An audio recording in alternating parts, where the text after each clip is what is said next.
चल हो जा शुरू। केसरिया से मन जोगी हुआ रे, दिल झूमे देखो मतवारा हुआ रे, दिल झूमे देखो मतवारा हुआ रे। हर पल मनाओ केसरी त्योहार। विमल, बोलो जुबान केसरी के साथ खड़े हैं।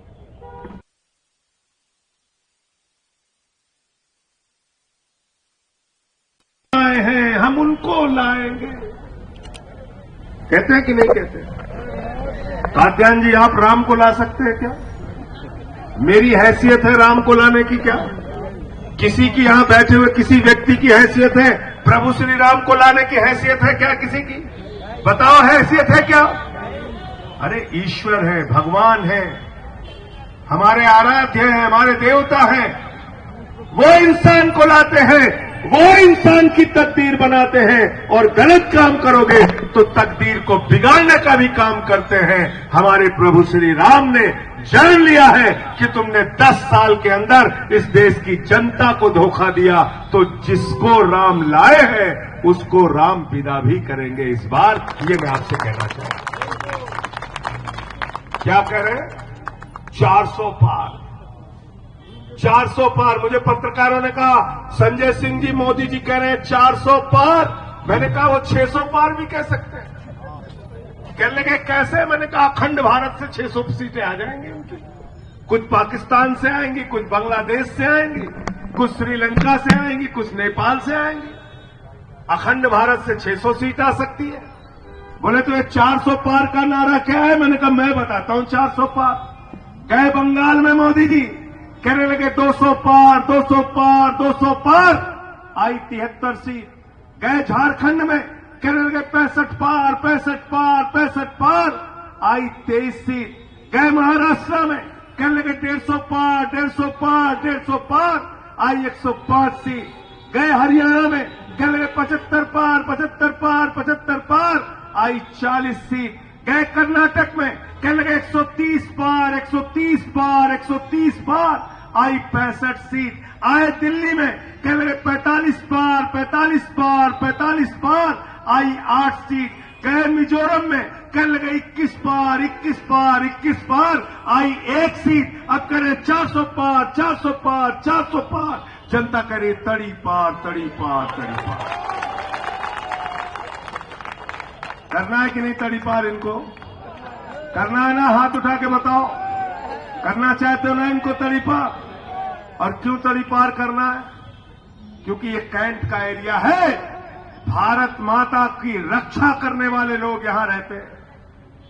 हमारे साथी वीरेंद्र कात्यायन ने भी फौज में अपनी सेवाएं दी हैं। भारत माता की रक्षा करने वाले लोग यहां रहते हैं। और दिल्ली के मुख्यमंत्री जब बने अरविंद केजरीवाल, उन्होंने कहा सेना का जवान हो या दिल्ली पुलिस का जवान हो, अगर किसी की शहादत होती है अपनी ड्यूटी पे, उसके परिवार को 1 करोड़ रुपए की सहायता राशि दी जाए। यह जज्बा है हमारे मन में जवानों के प्रति, यह जज्बा है हमारे मन में अपने दिल्ली पुलिस के जवान हो चाहे सेना के जवान हो उनके प्रति। आपने अग्निवीर बना दिया। बेटा नौकरी कर, बेटा रिटायर हो गया, बाप नौकरी कर रहा है। अग्निवीर क्या है भाई? बेटा रिटायर, बाप नौकरी। 21 साल में बेटा रिटायर हो गया और बाप नौकरी कर रहा है। यह अग्निवीर योजना है। यह अग्निवीर योजना भारत माता के स्वाभिमान और सम्मान के साथ खिलवाड़ है। यह अग्निवीर योजना भारत माता की रक्षा के साथ खिलवाड़ है। यह अग्निवीर योजना हमारे नौजवानों के साथ विश्वासघात करने का काम है। इसलिए मैं आपसे कहना चाहता हूं, ये अग्निवीर योजना को इंडिया गठबंधन की सरकार बनने के बाद तुरंत पूरे देश के अंदर खत्म किया जाएगा और जैसे पहले सेना में भर्ती होती थी वैसे ही सेना में भर्ती होगी।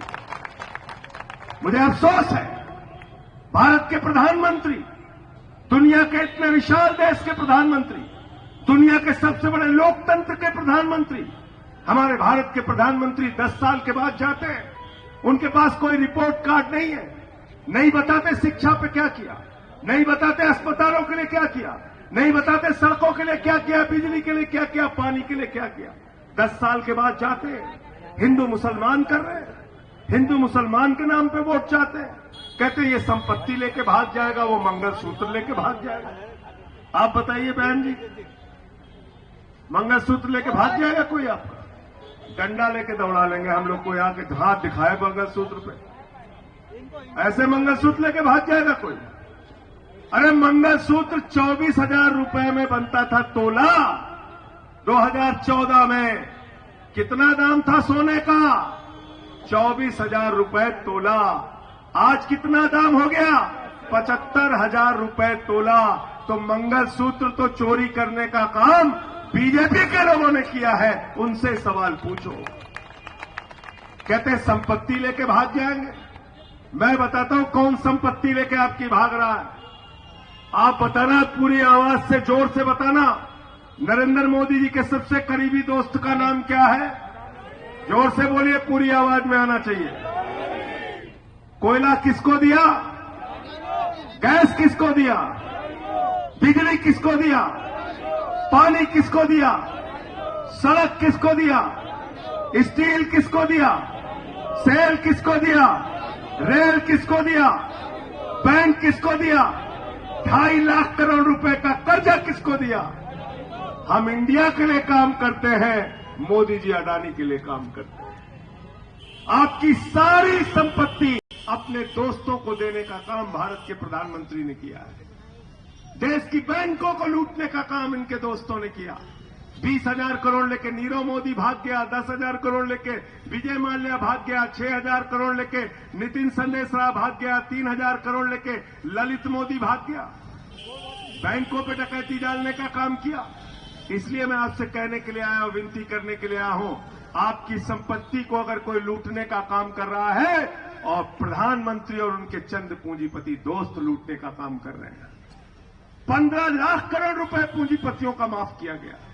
किसानों का कर्जा माफ करने के लिए सरकार के पास पैसा नहीं, व्यापारियों का कर्जा माफ करने के लिए सरकार के पास पैसा नहीं, छोटे व्यापारियों का कर्जा माफ करने के लिए सरकार के पास पैसा नहीं, लेकिन अपने पूंजीपति दोस्तों का 15 लाख करोड़ रुपए माफ किया गया। मैं कहना चाहता हूं दोस्तों और साथियों, आप लोगों से हाथ जोड़कर विनती करना चाहता हूं कि जब अपना वोट देने के लिए जाइएगा तो इन सारे सवालों को याद करके जाइएगा। आज मोदी जी कहते हैं हम भ्रष्टाचार के खिलाफ लड़ रहे हैं, कहते हैं ये मोदी की गारंटी है, एक भी भ्रष्टाचारी को नहीं छोड़ूंगा, इस बात की गारंटी है। मैंने कहा ठीक कहा मोदी जी आपने, एक भी भ्रष्टाचारी को आप नहीं छोड़ेंगे, इस बात की गारंटी है। पूरब से लेकर पश्चिम तक, उत्तर से लेकर दक्षिण तक सारे भ्रष्टाचारियों को बीजेपी में शामिल करेंगे, इस बात की गारंटी है। अजीत पवार को बीजेपी के साथ मिला लिया, छगन भुजबल को बीजेपी के साथ मिला लिया, हसन मुश्रीफ को बीजेपी के साथ मिला लिया, नारायण राणे को बीजेपी के साथ मिला लिया, अशोक चौहान को बीजेपी के साथ मिला लिया, हेमंत विश्व शर्मा को बीजेपी के साथ मिला लिया, मुकुल राय हो, शुभेंदु अधिकारी हो, देश के जितने बड़े बड़े भ्रष्टाचारी हो, जनार्दन रेड्डी से लेकर येदियुरप्पा तक, आज सब के सब भारतीय जनता पार्टी के साथ है। बीजेपी का नारा है, जो जितना बड़ा भ्रष्टाचारी वो उतना बड़ा पदाधिकारी, ये बीजेपी का नारा है। इसलिए, और मुझे तो कई बार बीजेपी के कार्यकर्ताओं और नेताओं पे भी तरस आती, नारे लगा रहे थे सब मुर्दाबाद मुर्दाबाद मुर्दाबाद, अशोक चौहान मुर्दाबाद। पता चला मोदी जी उनको माला पहना देते हैं, कहते हैं हम इनको राज्यसभा में भेजेंगे। कार्यकर्ता निराश हो जाता है। तो मैं बीजेपी के लोगों से भी कहना चाहता हूं, ये राष्ट्र सर्वोपरि है, ये देश सर्वोपरि है, और हिंदू धर्म से जो हमें शिक्षा मिली है वो हिंदू धर्म सिखाता है वसुधैव कुटुंबकम, पूरा विश्व हमारा परिवार है। नफरत की बुनियाद पर दुनिया का कोई मुल्क आगे नहीं जा सकता।